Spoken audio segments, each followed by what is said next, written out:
शकता हे कटिंग बघ याला कमी कमी या कटिंगला 1 महिन्यात काय बॉडी होऊ शकते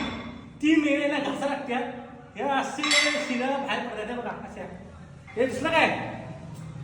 असे हे गट्टी बाहेर पडतात याला 3 महिने घासा लागते बिगर पावडर बिगर सप्लिमेंट बिगर बॉडी हे बघा बघा कसा आहे बघा आणि ही बॉडी हा ऑर्नॉटची बॉडी ऑर्नॉटची प्युअर ऑर्नॉट ही बॉडी हा ऑर्नॉटची आणि मला आता पॅक पडत हे बघा तुम्हाला मी 6 दाखवतो हे बघा हे 6 पॅकला कमी कमी 3 महिने घासल्यात हे मला 6 पॅक मला बाहेर आल्यात हे बाई बघू शकता ही बॉडी आवडलं तर मला कसं वाटलं काय वाटलं मला कमेंटमध्ये सांगू शकता मी तुमची बॉडी करून देतो तुम्ही हे जिम करता फालतू जिम करता 1 वर्ष तुमची काय बॉडी होत आहे कमी कमी 3 महिने घातला तर तुमची बॉडी तुमची होणार नाही झाली एक काम कापून देतो एवढी माझी गॅरंटी आहे भावा विषय टॉप ऑर्नॉट फक्त गोटे आहे विषय टॉप धन्यवाद